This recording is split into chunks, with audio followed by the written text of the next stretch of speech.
বিশেষ করে গরমকালে না পুদিনার যদি একটা বাড়িতে গাছ থাকে না বেশ ভালো হয়। পুদিনা শরবত, পুদিনা চাটনি, অন্যান্য রান্নাতেও না পুদিনাটা বেশ ব্যবহার করা যায়। আমিও কয়েকদিন আগে না একটা পুদিনা এনেছিলাম। এটা এনে একটা গ্লাস জারের মধ্যে জল দিয়ে না রেখে দিয়েছিলাম। এর আগেও না আমি অনেকবার চেষ্টা করেছি এরকমভাবে গাছ করবার, কিন্তু কোনোবার না হয়নি। আর এবারেই দেখলাম ঠিকঠাকভাবে না হয়েছে গাছটা। এই দেখছেন কত ছোট ছোট পাতা হয়েছে, তার সাথে এখান থেকে শিকড়ও বেরিয়ে গেছে। এবার এটাকে না মাটিতে দেওয়া যাবে।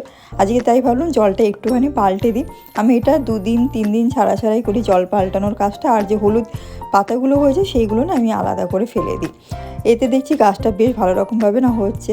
তো এইবারটা বেশ ভালো রকমভাবে পুদিনা গাছটা না হয়েছে, ভীষণ ভালো লাগছে বাড়িতে এরকম পুদিনা গাছটা নিজের হাতে তৈরি করাতে।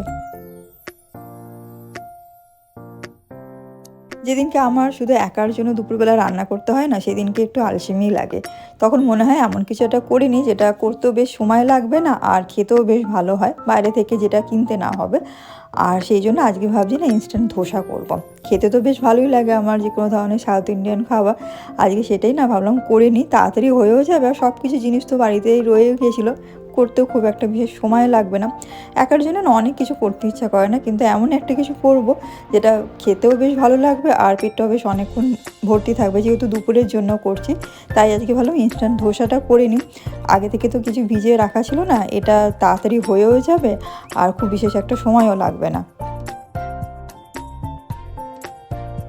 আর এটা হচ্ছে আমার রান্নাঘরে নতুন একটা জিনিস, যেটা অনেক দিন ধরেই আমি ভাবছিলাম কিনবো, কিন্তু এটা আমাকে আমার এক বন্ধু গিফট করেছে। তারা যেহেতু এখান থেকে অন্য একটা শহরে চলে যাচ্ছে, সেই জন্য এটা আমাকে গিফট করে গেছে। জানে রান্নাঘরের জিনিস আমার বেশ পছন্দের, সেই জন্য সে আমাকে এই জিনিসটা গিফট করে গেছে। আর জিনিসটা কিন্তু বেশ ভালো, ব্যবহার করে কিন্তু বেশ ভালো লাগছে।